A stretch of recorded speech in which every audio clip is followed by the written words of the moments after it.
Fiche numéro 7. En cas de panne du chronotachygraphe, le délai maximal de remise en état à compter de la panne est fixé à 7 jours. Vous, quand vous oubliez votre carte, vous pouvez conduire sur 2 semaines, sans carte, pendant 2 semaines, le temps que vous recevez votre nouvelle carte, et votre patron, s'il a le chronotachygraphe qui tombe en panne, il a 7 jours pour le réparer. Ensuite, quand le repos journalier est fractionné, repos journalier, quelle doit être la durée minimale normale totale de ce repos? 12 heures. Allez voir la vidéo sur la RSE que j'ai faite, vous comprendrez.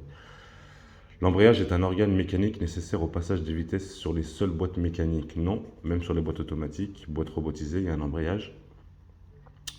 C'est juste qu'il n'y a pas de pédale d'embrayage, mais il y a un embrayage. Votre camion en charge transporte des denrées périssables. Avez-vous le droit de continuer votre trajet samedi après 22 heures? Oui. Donc si vous avez de la marchandise qui périme, vous pouvez rouler.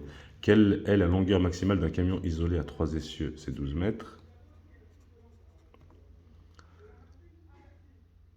Si le véhicule que je conduis est soumis à la taxe à l'essieu lors d'un contrôle routier, faut-il présenter l'original ou la photocopie de l'attestation de paiement? Donc là, il faut l'original. Ce signal interdit-il l'accès aux véhicules mesurant plus de 3,50 m de hauteur, chargement compris? La réponse est oui. Si vous faites plus de 3,50 m, vous ne pouvez pas y aller.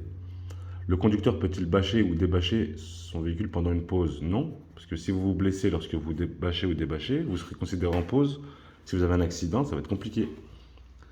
Quelle est la catégorie du permis exigé pour conduire un tracteur en solo de 10 tonnes de PTAC et de 38 tonnes de PTRA quand il circule non attelé d'une semi-remorque? Donc là, c'est le permis C.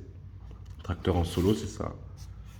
C'est un tracteur avec une sellette qui n'a pas de remorque. Un tracteur, c'est un véhicule isolé, permis C.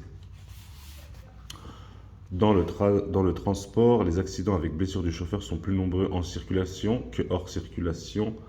Donc la réponse est faux. C'est hors circulation qu'on dénombre le plus d'accidents. Voilà pour la fiche numéro 7.